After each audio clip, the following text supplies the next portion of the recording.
Hello, everyone, and welcome to Wouldn't It Be Fun? I'm Amy Snell, the Devious Knitter, and I'm joined tonight by my guest, Marcelo Martins of Make Loose Studios. Marcelo, welcome. Welcome to everyone. Nice to meet you here, everyone. It's a pleasure to meet you here. Thank you so much for joining me. Marcelo and I actually met a number of months ago. We were both teaching at VogueKnit Live, and we wound up on Josh Bennett's Swatch What Happens Live together. And we had a really fun conversation. So I thought it would be great to invite Marcelo here so I could get to learn more about his story as a maker and an artist and also an instructor. Yeah. I've been teacher for years. I'm actually a teacher for life, and teaching craft is an accident for me, and it's an opportunity to share my passion. I teach. I knit and I make art crochet since I was kid, and I started teaching this because I need to share everything that I do. It's a big passion for me to share, and I need people to make contact, to be with people with me and socialize, and that's a way to me to be with people.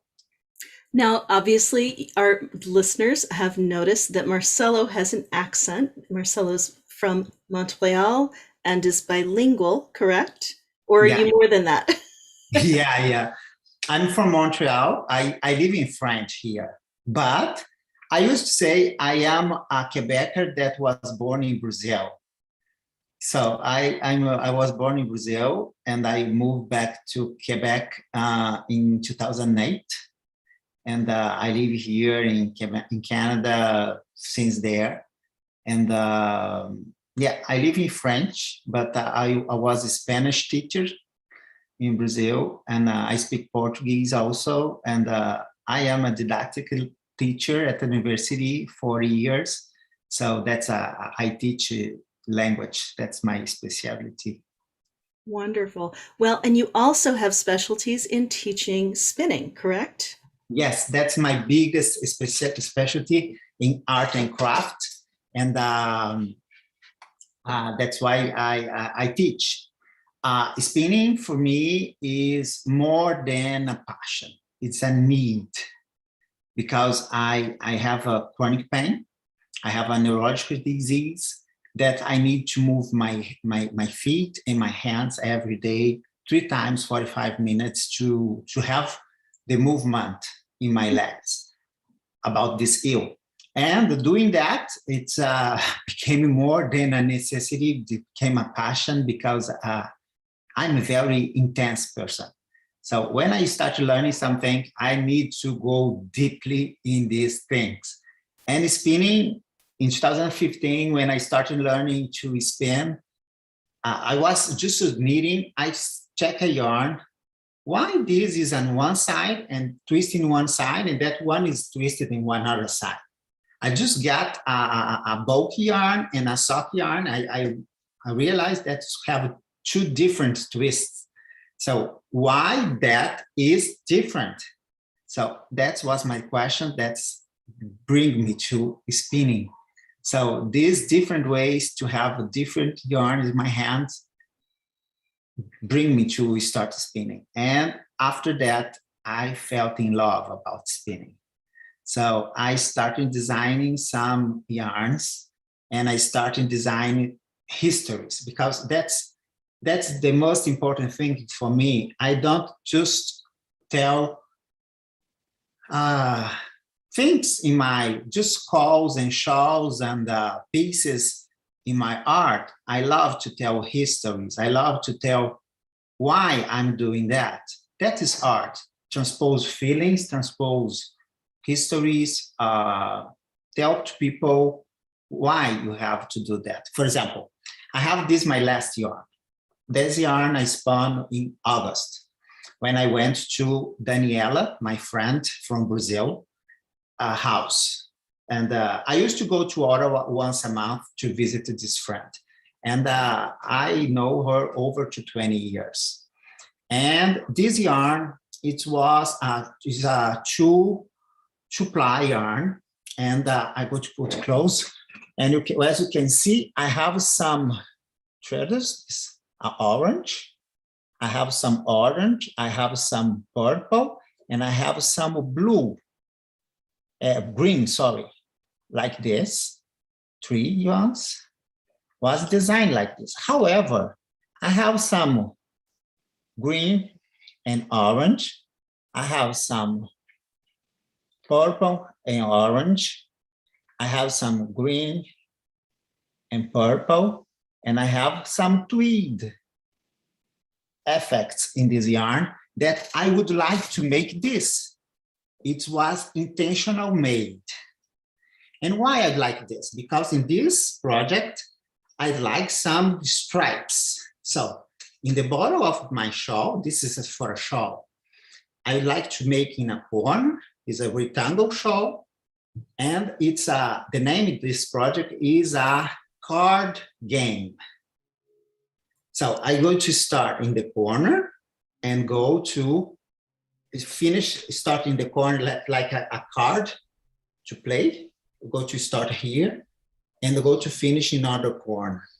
Why? Because my friend Daniela and I was on the Friday night to get some drinks, and he was playing in a app to see some people and some pictures of people, and he was just checking photos of the meeting app, and not to see the person, but to see the background of the pictures of the people. And behind this background, it was just laughing about how people doesn't pay attention about the background of the people who used to take selfies and photos. And was just laughing about this like we play cards. So every time I turn a picture and she turn a picture, and you try to make history about this. So like we play cards. So because I was playing that, I decided to inspire this show. So I spun the yarn, I make the color effect in my yarn, I have the design to make my card, and I have in the bottle, I go just to make a natural color yarn like this to make a board in a lacy details. So that's how I used to make some projects like this. So I like to work telling histories with intentions and make some beautiful thing like this, to make sense, to make some details like this. Thank you for sharing that process. That's fascinating. Is it common for you to have an idea for the finished object in your head like that when you start spinning the yarn? You know, this process that you described, you spun the yarn purposefully for an effect, for a knitting design that you're going to make with it. Have you done that frequently? Yes, I used to project my final pieces since a fleece. I start in a fleece. Sometimes I get the fleece and I start planning my projects. So for example, I have here, that's my next call. That's the project is finished. Here you can see better because it's gray, but I have a lacing flower here. I try to make a way to show this better, but I have a flower here. Some people see a dog, some people see a leaf, some people see a tulip. So the way that as I draw, the flower is like it's for me it's not a flower. For me it's just a leaf of a big plant that I have in my garden. But people can see a lot of things in this design. And I love this because I have my signature. When I like to make my partner always some cables to beside the main projects to make a board to board my design. Sometimes I make another one to line up my design like this. And because it's a round call, I make a third effect here that make a different effect. So I have you can see in a round that make a visual, interesting visual in a continuum, because you can repeat this call, you can repeat 3 times, and you have a fuzzy call that's just close to the neck. It's amazing to use. And for this call, I used a hominy sheep yarn to spun in a worsted way.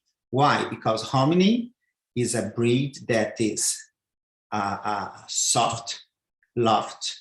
It's a medium long wool that you can, polyvalent one, you can spun in different ways, and you can use close to skin because it's a medium average, but it's not itchy. You can use close to skin, you can use for baby things. So if you know the specific breed that you are using and you spun the yarn in a specific intention and for a specific project, if you know our process and you use the same intention from the breed until the final project, you can have all the continual process with the same intention. You can make amazing projects with that.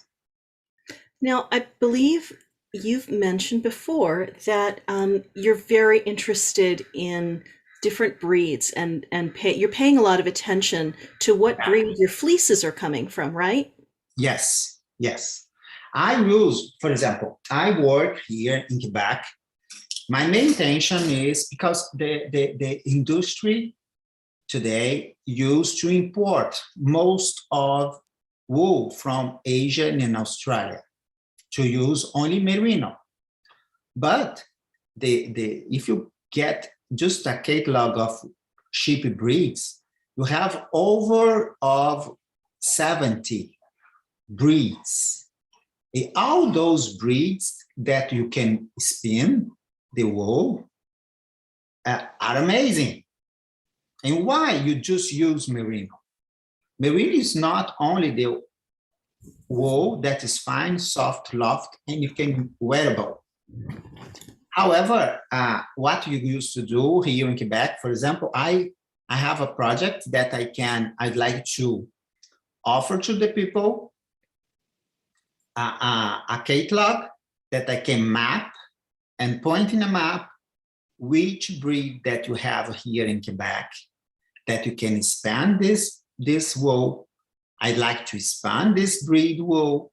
I'd like to knit, to crochet, to weave, and to make the fléché, that is a cable techniques typical from here, Quebec. And I'd like to expose this in a book, in a search. Just to show people that every breed have a possibility to work with. If you have an intention, if you have a possibility, and you know this breed. So you have amazing breeds here in Canada, in the United States. Canada, you are more limited because you have a weather that is hot. But in the United States, you have amazing breeds, more than you can have here in Canada. So you have amazing products. For example, I just received last week some amazing yarns. My first yarns from the specific breeds from Quebec. For example, I have here a fingering Dorset yarn, 100% Dorset yarn. Dorset is one of the most used breed for meat. And I have a very fine yarn semi-woolen yarn here. It's amazing, very fine, soft, and soft. I have here also a hambulette. Hambulette, the difference between hambulette and merino is the organization of the fiber. If I use my fingers to illustrate, hambulette is organized like this. Merino is organized like this. So the difference is like this, only this.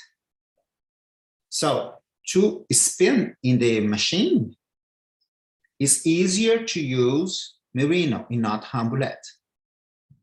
That's the only difference. And you have amazing yarn. Look, this is a sport hambulette. You can have amazing and beautiful yarns. I have this one. I have some vegetal matters here in my yarn because these farms don't raise animals for wool. They raise animals for meat or milk. So the way that the wool is treated is not the same. You have to understand this differently than the animals from Asia. And you have another point. You have the environmental things that is better because there you have to make some carbonization for wool to get off the vegetal matter. And here you don't have this process. That's why I have some, not too much, but few vegetal matter in my yarn because it's not carbonized. So here I have a Cheviot sport yarn. Cheviot is another very, I used to say that Cheviot is a wool for beginners. It's very easy to work with, dye very fast. You can do a lot of things. You can do all you can want with Cheviot, not called Cheviot breed. And it is an amazing wool. I love that. I really, really love that. This is Cheviot, Dorset, Rambouillet, and merino. This is my merino. I have only one farm of merino in Quebec. It is a mixed breed because it doesn't have merino in Canada. Because you have some disease and the board is close to all animals, sheep, goat. It's very hard to get in Canada some animals from United States and other part of the world. So it's very expensive to have an animal. So in the AIDS, you have an experimental program with the government, and you have some merinos here in Quebec. And I have the exclusivity to have the wool from this farm. It's the only one in Canada that you have 400 animals. And I have this amazing yarn. How it must have taken you quite a lot of effort to have these relationships where you're getting fleeces and wool from places, I wouldn't know to, where do I find this? Do you call farms? How do you establish those relationships to get this wool? It's very hard because I have to contact the farm. I have to search the farm. I have to think for this. So it's a lot of search. I have to knock the doors. Yes, I have to find the farms. I have to knock the doors. I have to call the person. And then I have to break the market because the market is people would like to sell all the wool for the national, how do you say this? You have the association, National Wool Association. But this National Wool Association pay very low for this wool, around 28 cents per pound for the wool. This doesn't have sense. So one sheep produce only 5 pounds, 5 to 10 pounds a year of wool by animal. So if the association paid 28 cents for 10 pounds, is $2 by year by animal? That won't even pay for the shearing. No, it's $4 by animal, the shearing. So doesn't pay the shearing. So I working, promoting wool, promoting valorization.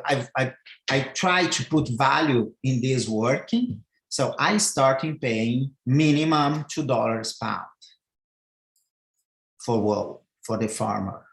So that's the way I try to break the market and get this amazing wool. Mm. So I'm so intrigued by all these wools that you're working with, and I love that you're trying to bring sustainability into the wool market. I think a lot of us as knitters, we love wool, we appreciate wool, but we're still at a good remove from the farm and from the process of getting the wool from the sheep to us. yeah, And yeah. you're a lot closer to that. My goal is I just starting this because it's very long. Another point for me, I don't have mill close to me. Mhm. I'm in Quebec and I don't have mill to spin my wool. I have to send my wool to Alberta, Ontario, or Manitoba. That is around 1,000 kilometers from me here. So that's another point for me, but it's not a problem. I still spinning and sharing my amazing results. That's to me is the result is my goal. Is my that's make me proud. And you share your results in a lot of different ways. I'm aware you're teaching there in Montreal, right? And Yeah. I teach here where I live. I'm around 45 minutes from Montreal, but I teach here. I travel here in Quebec for teaching. I make some events, free events in the parks. I make some meeting to spin with other people in the parks to promote, to show people that spinning is living, is you can spin today. You can you have to promote spinning because it's amazing spinning, and you can spinning to us because I do this to myself first, and this is great for me and could be great for everyone. Not because I'm just sick. It is great because you can do a lot of things by spinning. and and I'm a little bit familiar with, you have a Monday, a little Monday thing that you do where you're sharing spinning recipes, or if you will, Yes, right? In yes. French? Yeah, I do this for over a year. I started by this book.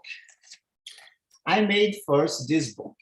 Every Monday, I started doing this book because it doesn't have a lot of things in French. All material for teaching spinning is in English. And the French Francophone community is very poor in material. So I decided to make my spin-alongs in French because I live in French. You have a big community that love to spin in French. So I started Monday doing the 51 yarns to spin before you cast off. I'm sorry, I have my dog that is he'll like to participate. Kush. Yes, no. So I start by this book. So I finished this book, and this is an amazing book. So I have 51 yards that we spun with my community. And 3 weeks ago, I finished this book and I start a new spin along that I call the recipes of spinning. And I started giving every Monday, 7:30 a.m.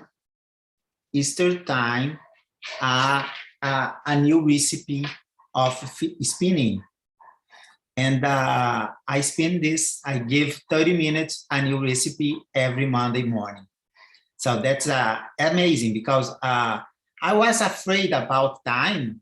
However, people are there.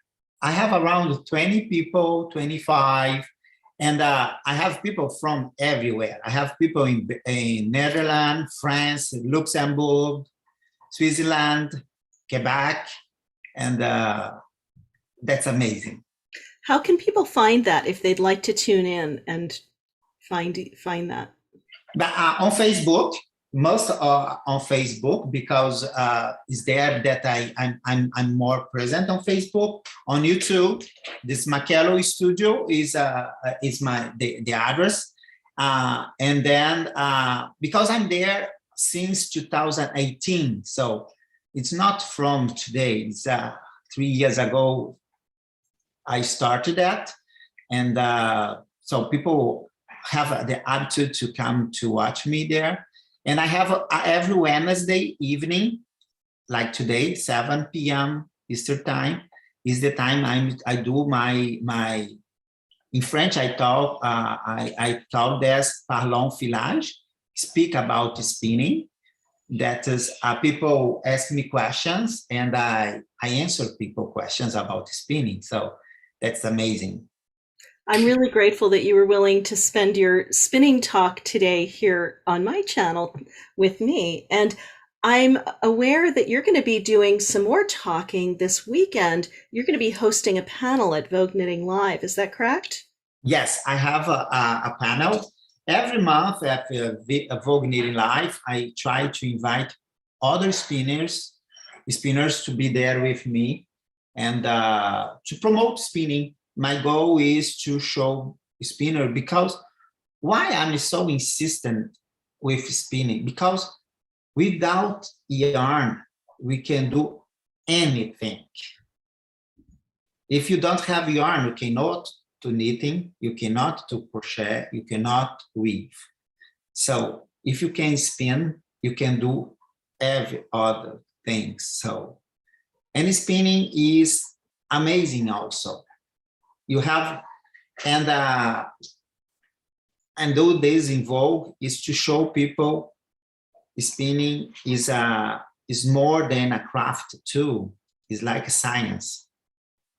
And I try to bring people from every part in the world to show that is a very important craft. And it's the base also for a lot of other crafts. So this weekend, I will be there with Debbie van der Band from Netherlands. Debbie is an amazing girl who works with a big community in Netherlands.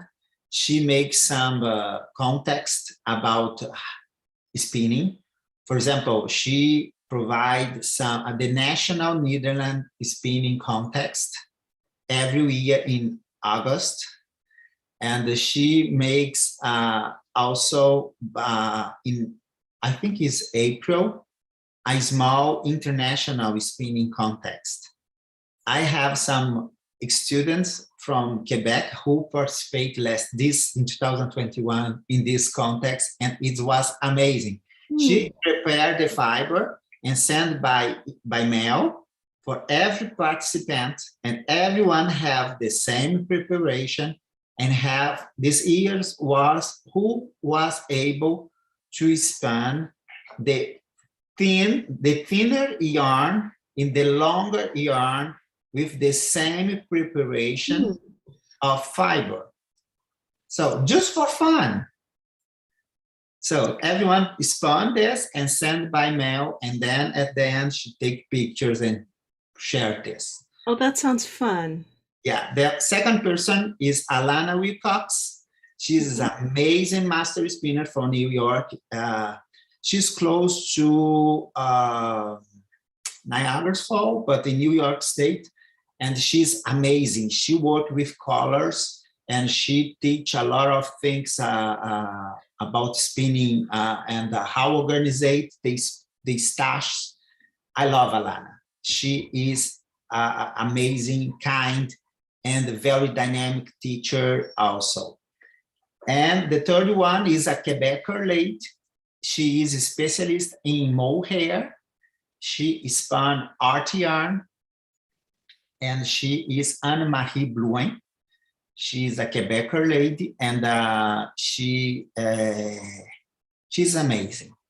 She doesn't make nothing as like the standard tells us to do. She break the rules, and she makes amazing things. So these are the three people I will receive this Sunday, 11 a.m. in Eastern time in Vogue meeting. So that's will be a very nice panel. Wonderful. I look forward to catching that. I was hoping that it was at a time that I won't be teaching or busy with something else. I'm going to be hosting a panel on Friday as well. It's going to be a huge, busy weekend at Vogue Knitting this weekend. Yeah, always busy. You Yeah. don't have time. I try to attend the other events, but we never have time. Yeah, it's a lot. It's a lot. But I love that there's so much that we've been able to do virtually. For all the things that the pandemic cost us, this this enormous blossoming of virtual events and Zoom-based events like we're doing here is just been tremendous for the people who can't travel for one reason or another, or you can't fit things in. You couldn't. I certainly couldn't travel every single weekend to do these shows, and we're able to do these from wherever we are. And I think there's a big gift there. Yeah, and it's a big gift, but it's amazing to be this opportunity to be in contact with so many people and to share our passion with so many people who has the same passion as us. So it's a great opportunity to. I love that. And you mentioned you've been working with students from all over the world now on your weekly broadcasts. You're teaching people concurrently from all over the world, and I'm sure that's something that maybe we didn't expect when we had to kind of make do, right? In the beginning, when we said, well, we can't be in person with our crafting people, we'll have to find something else. Yeah. That's I started meeting people now. Here in Canada, you have more possibility to have more meetings. Mm-hmm. So I will have my first in-person class in October 16th. That will be my first in-person class. I can't wait for that. But it's a reduced number of people. Mm-hmm. And I can wait to have more morning classes events also. It's so long without meeting people. Yeah. But the online classes, as you told, you can open more the spectrum, the contact with the people, and without this pandemic period, I could not be in touch with so many people as I can do today. So it's another opportunity that we can do today. You can have today. Well, you've got a lot on your plate. I think you've shared some of it with us, but you've also got some other projects coming up, haven't you? You mentioned writing a book. Yes, I start, and that's a beautiful plan. And I use my recipes to as an inspiration to write my book. I'd like to make something that you can that could be useful for every spinners. I love a small book that I use a lot, and I use this as inspiration. I love this book too, that Jesse Boggs wrote. That's amazing book about the histories, some small talking about every kind of yarn. And I like to make a recipe books of spinning to not show techniques, but open-minded people to creativity. Show techniques, yes, but to tell people how easily they can change the technique and put their own color in the project. Because the technique is there to help us to reproduce and make things differently that the things are. So that I'd like to make. And I have a lot of projects right now for 2022. And the books is once my search project about breeds.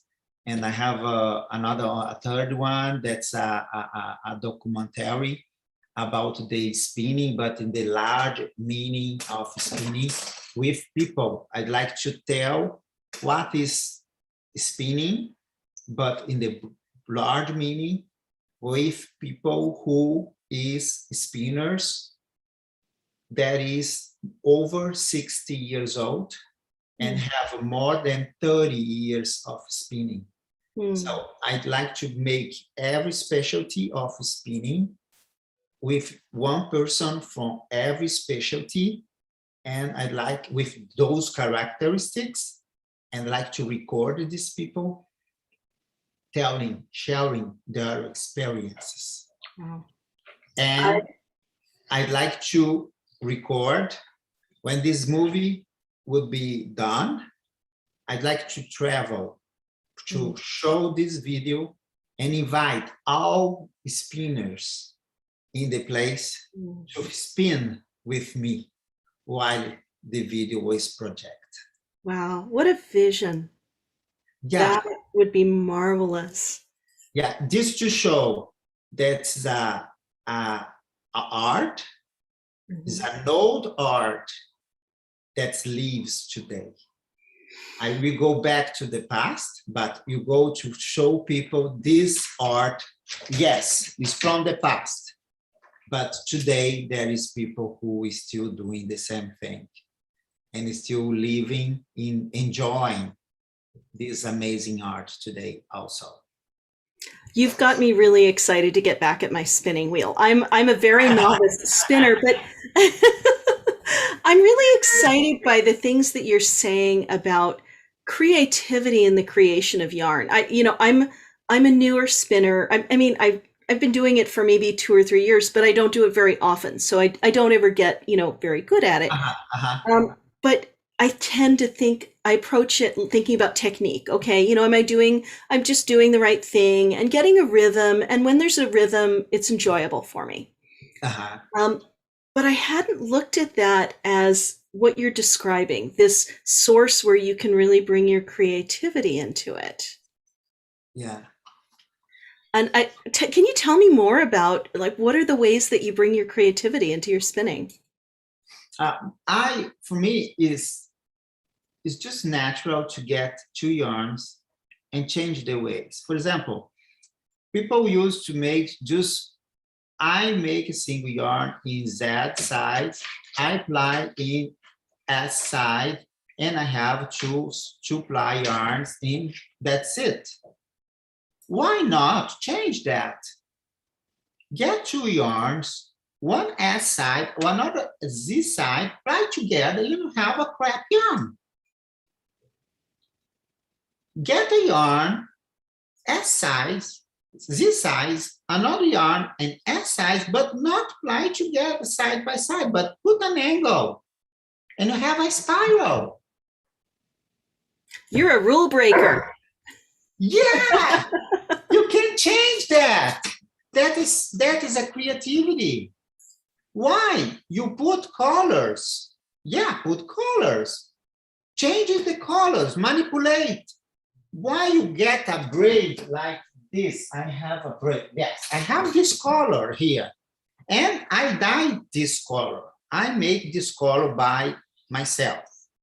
This is a color that I make.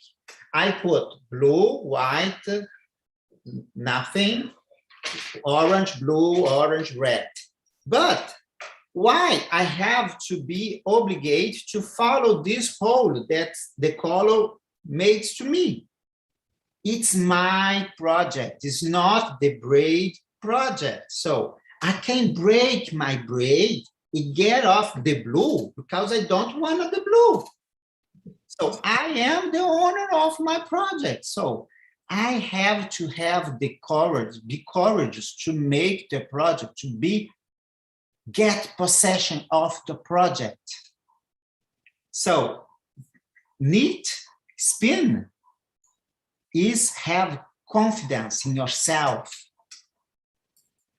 is work with your own feelings. I love the how inspirational you are. Because you have to be strong.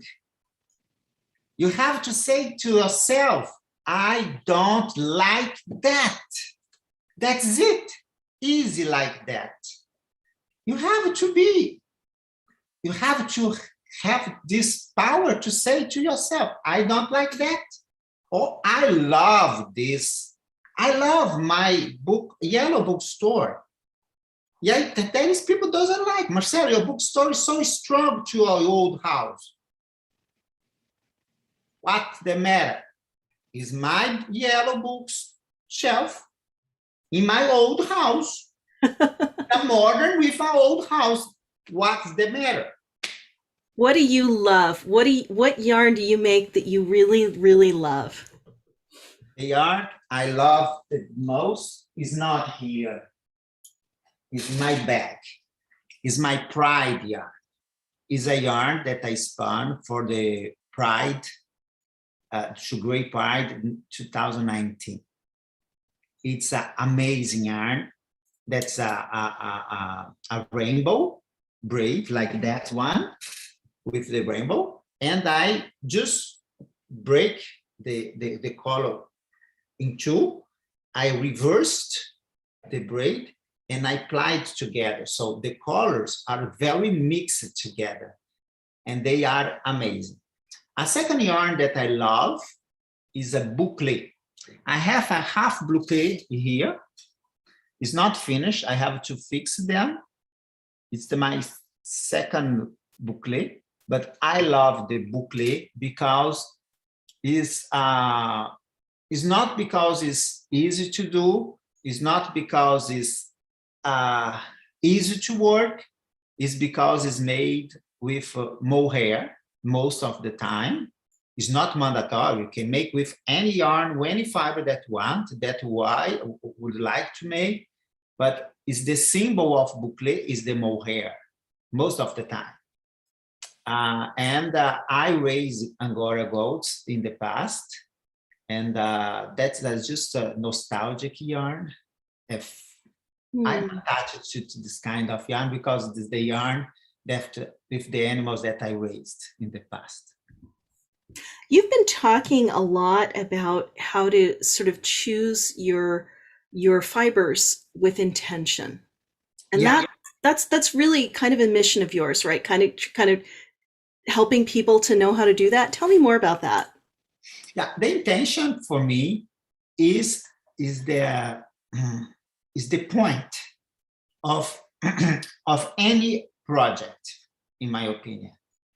If you have an intention and you get your intention in your mind, all your creation process, you have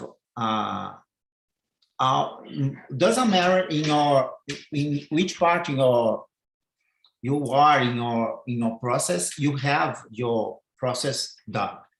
For example, when you have a fiber, you have to cord or comb. If you have an intention, you have your intention, you help you, you guide you how to decide which technique you go to use. For example, I'd like a toque, or I'd like a piece that is soft, warmer, and light. So what kind of yarn is soft, warmer, and light? Woolen, instead worsted. So I'd like to card the yarn instead of comb. I like to spin a long draw instead of short draw. So I have to choose my techniques, and I have to classify which part, which kind of work I have to do with my fiber since the fleece until my final project to have this extension done. And then I have all my projects in the same cohesion to have projects with the same characteristics since the fleece until the final project. You mentioned toques, and you've got some toque designs coming out, haven't you, for Yeah, winter time? yeah. I have here my last call, but this call will become a toque. This is my sour cherry call. Sour cherry call is because I inspire my cherry. This is I have my cherries here.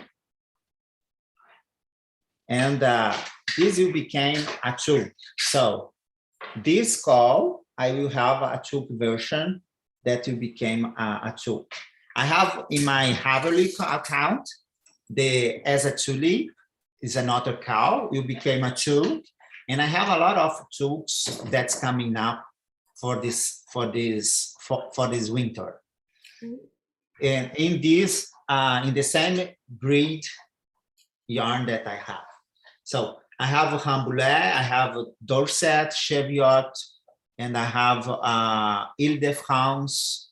I have Dorset, Cheviot, Ile-de-France, Merino. That's are the breed that I have the most. So that's I go to offer some toques and some partner that will come with the yarn, and the partners also only the partner available in my Haverly account and my website also. Yeah, so that's where if people are interested in getting those designs when they start to come out, you use your website where they should go. Yeah, I'm working for this my website for this Christmas, because that will be my Christmas gift. Ah, great. And I did put those links into the chat for those who are here in our live audience. Marcelo, would you be willing to show us a little bit of spinning before Yes. we wrap up? Thank you. I go to share my camera. I will grab my fiber and to share my camera.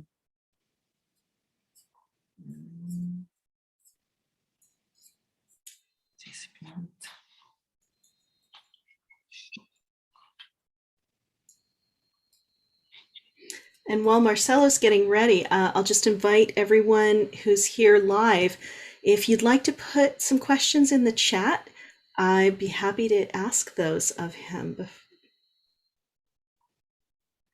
Yeah.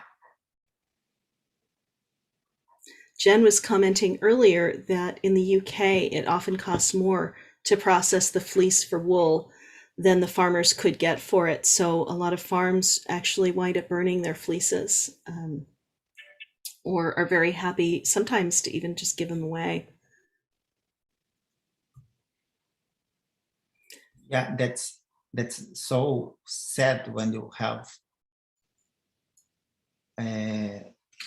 these things happening, because people doesn't give the same value to the fiber. Here in Quebec, sometimes people pay so low for the fiber, for the wool, and people put in the minority mounting the fiber. Give to minority. So here I have baby doll wool. The sheep breed is a baby doll. Baby doll is a wool from the doll type, down type. The down type is elastic and very elastic, resistant to felting. So I used to mix all down wool with a little bit with Costworth wool, and I have a very resistant wool and a very strong one that I use to make sock yarn. And I don't need the nylon. So I have a very natural, 100% natural wool for sock yarn. And Costworth is a very long wool, very, very strong. So here, as you can see, I have, I start to spinning a yarn that is a semi-woolen one, because I have a carded wool, and I make a short draft here.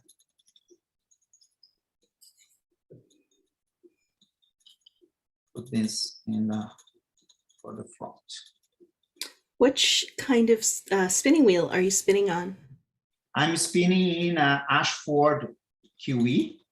Is a student spinning wheel. It's a modern one.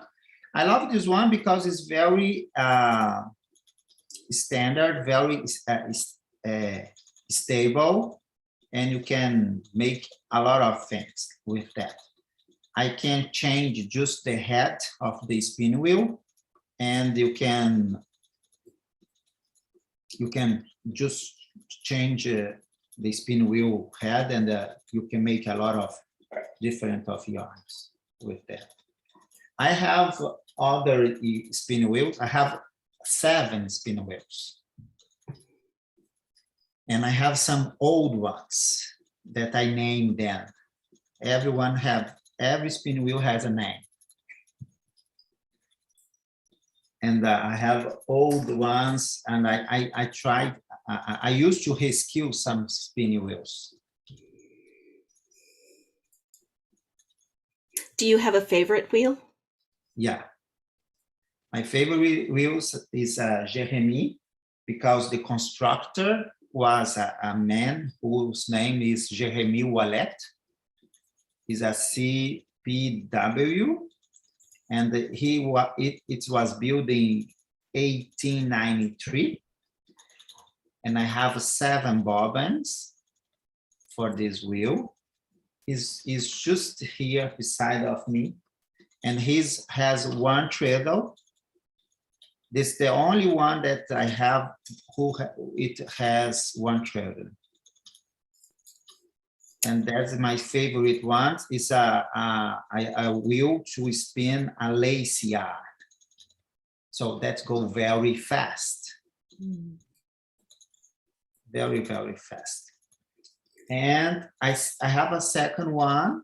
It's a Codorette ones. It's a double treadle, and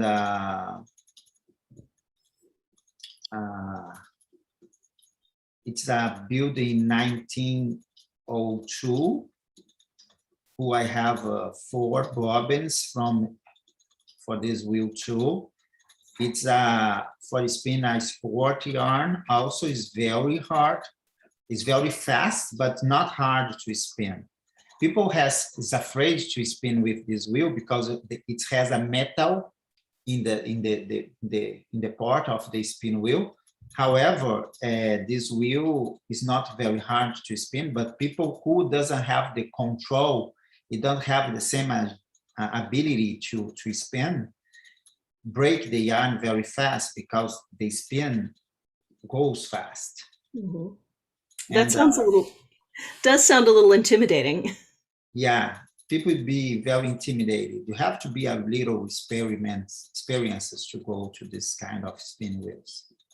Because in this period, those spin wheels were professional spin wheels. Yeah. I have a book here that's amazing. This book here that tells us about the history about the spin wheels. Collect Canadian spin wheels in perspectives. And then they describes every kind of spin wheels. This part is because my spin wheels descriptions. And These then with these older antique wheels that you're using, I imagine, do you have to get a little bit creative if you have parts that break or need to be replaced? I'm assuming we can't just go to the store and get a replacement, I don't know, drive band or footman for a wheel from 1843.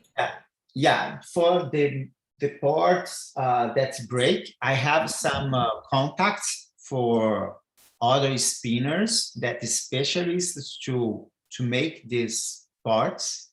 They can reproduce them. So there are some artists in wood artists that could reproduce these parts. So, but it's possible to replace. And then, but the drive band, I teach people how to make the traditional drive band as people used to make in the old time. So I have a YouTube video that I made. I teach how to make the old drive band, and to have to be consistent and strong. It's better than the plastic one that you have like this. Doesn't break. Nice. I love that. And this tradition, this is tradition. And this kind of tradition, you have to share free, because people have to know that. Nice. Thank you. I think we've all gotten a lot out of hearing everything you've shared today. And we do have a question that someone put in the chat. Someone wants to know what fiber artists inspire you. My fibers inspire me. Honestly, my favorite fiber is wool. I think the question was about fiber artists, like spinners or knitters. Okay, fiber artist is, I love Judith Mackenzie.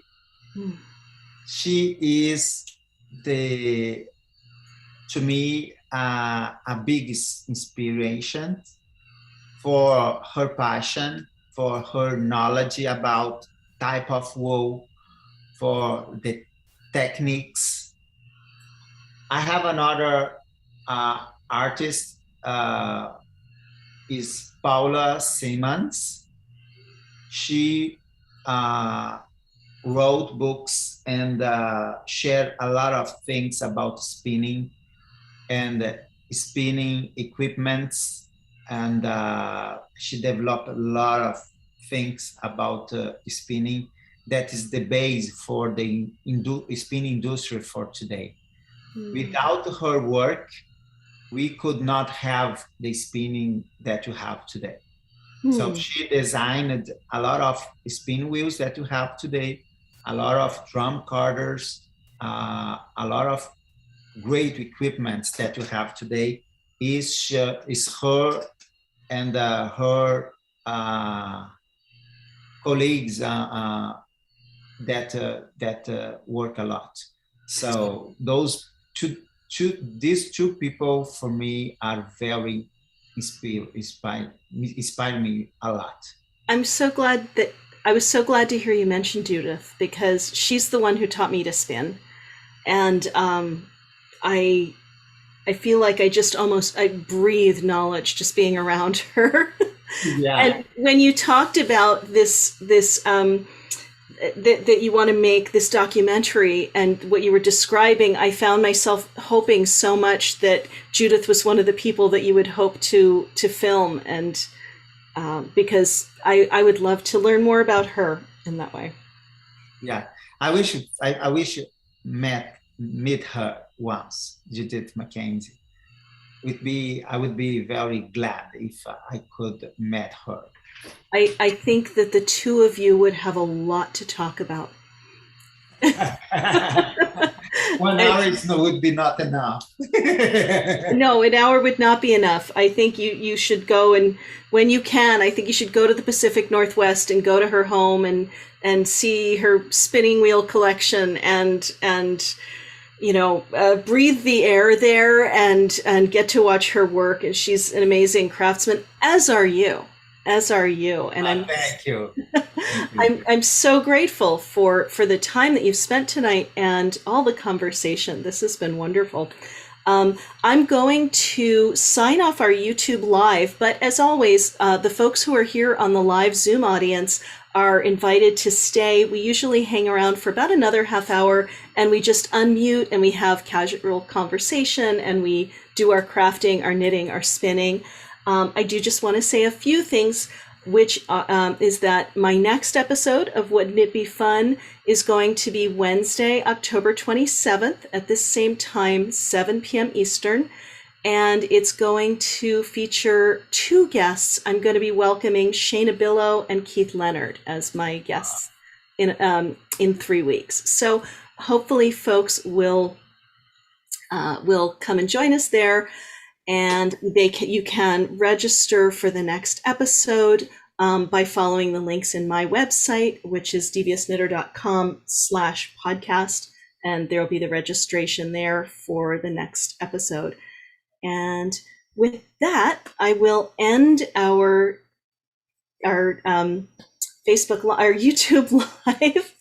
I am the Devious Knitter. This is my guest, Marcelo Martins, and this has been Wouldn't It Be Fun? Thanks for joining.